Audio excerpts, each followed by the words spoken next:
Bonjour à tous les amis, alors on se retrouve pour faire les pronostics de cette 15e journée de Ligue 1. Et oui, l'avant-dernière de l'année 2025, avant bien sûr la 17e journée qui sera le 2 ou le 3 janvier si je dis pas de bêtises. Et on va commencer bien sûr avec deux matchs vendredi des clubs qui vont jouer la Coupe d'Europe en semaine, que ce soit un Brest-Monaco, nous aurons un choc Lille-Marseille. Samedi soir, nous aurons un Paris Saint-Germain contre le Stade Rennais. Et bien sûr, on terminera encore avec une affiche un petit peu moins clinquante qui sera bien sûr l'Olympique lyonnais contre Lorient. Lorient contre l'Olympique lyonnais. Et alors, on est parti pour faire ces pronostics et on commence par Brest-Monaco. Et je tenterai la double chance. Monaco ou nul, je pense que je tenterai le N2. Alors oui, Brest est dans une bonne période, mais Monaco, je pense, cette victoire qui a fait beaucoup de bien contre le Paris Saint-Germain, je pense que Monaco peut continuer à enchaîner les victoires et c'est pour ça que je dirais un 2-1 pour Monaco. Voilà, je pense qu'aussi même que Paul Pogba peut être décisif encore dans cette s'il rentre, il va avoir encore un peu plus de temps de jeu et je pense que Pogba va être décisif dans cette rencontre. Je pense plus, il va pas être buteur, je pense plus passeur, mais je pense que Pogba sera décisif dans cette rencontre. Et voilà, le nul ou Monaco, et je vois un 2-1 pour Monaco. Après, on passe à l'affiche Lille contre l'Olympique de Marseille. Je sais pas, pour moi, je vois un match nul. Je dirais pas, j'arrive pas à trouver une tendance. Est-ce que ça partirait plus vers Lille? Est-ce que ça partirait plus vers l'Olympique de Marseille? Pour moi, je sens vraiment un match nul, un partout dans cette rencontre. Et je verrais bien un but d'Igaman côté Lille qui est en feu en ce moment. Et pourquoi pas Mason Greenwood qui doit être présent lors d'un grand rendez-vous. Alors je pense que Mason Greenwood peut être buteur. Mais voilà, je ne vois pas de vainqueur dans cette rencontre et je partirai sur un match nul. Un partout entre les deux avec bien sûr ces deux buteurs que je viens de vous citer. Après, nous avons un Nantes-Lens, le leader de la Ligue 1. Et je pense que Lens va continuer sur cette belle lancée et va conserver sa place de leader. Il va même prendre peut-être de l'avance sur l'Olympique de Marseille. Parce que comme je l'ai dit, comme je voyais un match nul, et je vois une victoire de Lens 2-0. Et je pense que je mettrai ou Son Edouard ou Saïd buteur dans cette rencontre. Je pense que un des deux attaquants peut être buteur côté lensois. Je ne vois pas Thauvin être buteur, il a déjà marqué un doublé. Là, je vois plus un Saïd ou un Ousmane Edouard, mais victoire de Lens 2-0. Nous avons le derby de la saucisse, je veux dire, entre Toulouse et Strasbourg.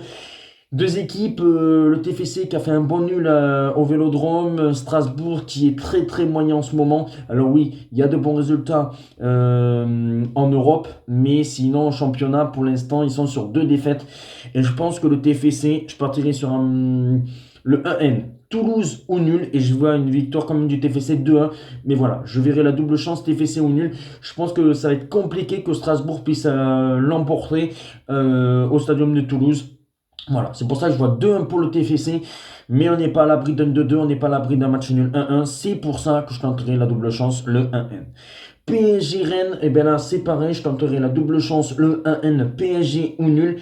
Mais Rennes est sur une bonne dynamique, c'est pour ça que je dirais un partout dans cette rencontre, la double chance le 1N et je verrai bien un but de Le Paul côté Rennais. Je sais pas pourquoi, je sens que Le Paul peut être buteur dans cette rencontre. Et côté Paris Saint-Germain, je réfléchis, je me dis pourquoi pas un Ousmane Dembélé pour voilà qui revient en jeu et qui puisse lancer enfin sa saison en marquant son troisième but de la saison. Et voilà, je verrai Dembélé et Le Paul buteur et tenter la double chance PSG ou nul. On passe maintenant au match de dimanche et on commence par un Nice-Angers. Et pour moi, je vois une victoire d'Angers 1-0 à Nice. Franchement, je tenterai même pas la double chance. Je pense que Angers, voilà, on sait que Nice c'est très dramatique et je pense que Nice, ça joue clairement le maintien. Et c'est pour ça, victoire d'Angers 1-0.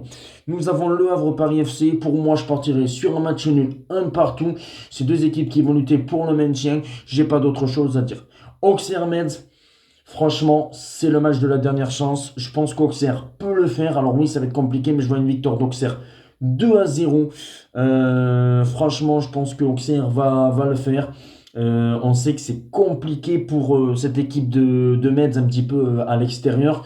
Même si Metz, voilà, ils reviennent bien. Mais pour moi, je pense que si Auxerre n'arrive pas à gagner contre cette équipe de Metz, ça va être une saison déjà qu'elle est compliquée, encore plus compliquée, mais victoire d'Auxerre 2-0.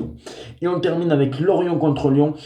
Et pour moi, je verrai plus de 2,5 buts dans la rencontre. Je pense qu'il y aura des buts et je vois une victoire de l'Olympique Lyonnais 4-1.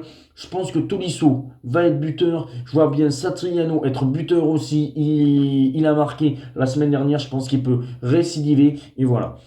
Tolisso et Satriano, une victoire de Lyon. 4-1 chez les Mernis. Oui, je vois une branlée côté lyonnais. Mais voici mes pronostics de cette 15e journée, les amis. Dites-moi en commentaire si vous le souhaitez.